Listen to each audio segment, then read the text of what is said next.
Hola mi gente, hoy os he puesto aquí una ecuación que parece un poquito difícil porque abajo tiene x, pero es igual de fácil que todas. Se hace con el mínimo común múltiplo. El mínimo común múltiplo es x menos 1 por x más 1.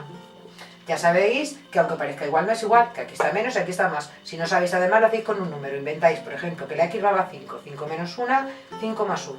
¿Veis? Aquí queda 4 y aquí queda 6. Es que no es el mismo número, con lo cual hay que cogerlo todo. Cuando haya sumas o restas con las x, el mínimo, si no se puede descomponer, es todo. X menos 1 por x más 1. Bien, ya sabéis que en las ecuaciones dividimos por este y multiplicamos por este. Con lo cual, esto dividido entre x menos 1, vamos a ponerlo aquí. Dividido entre x menos 1, se me marcharía esto. Me quedaría x más 1. X por x más 1. Más todo esto, x menos 1 por x más 1. Si yo lo divido entre x más 1, pues se me va a marchar esto y me va a quedar x menos 1. 2x por x menos 1 igual a 3 por x menos 1 y por x más 1.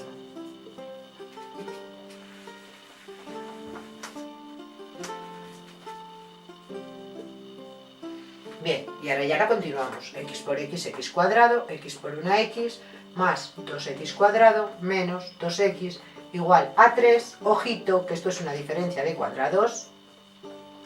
Seguimos, x cuadrado más x más 2x cuadrado menos 2x igual a 3x cuadrado más por menos 3.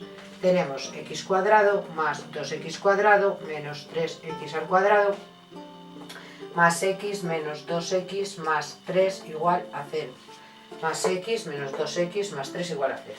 2 y 1, 3x cuadrado con menos 3 se va. X menos 2x menos x más 3 igual a 0, de donde tengo que menos x es igual a menos 3. X es igual a 3. Bien, pues esa sería la solución de la ecuación.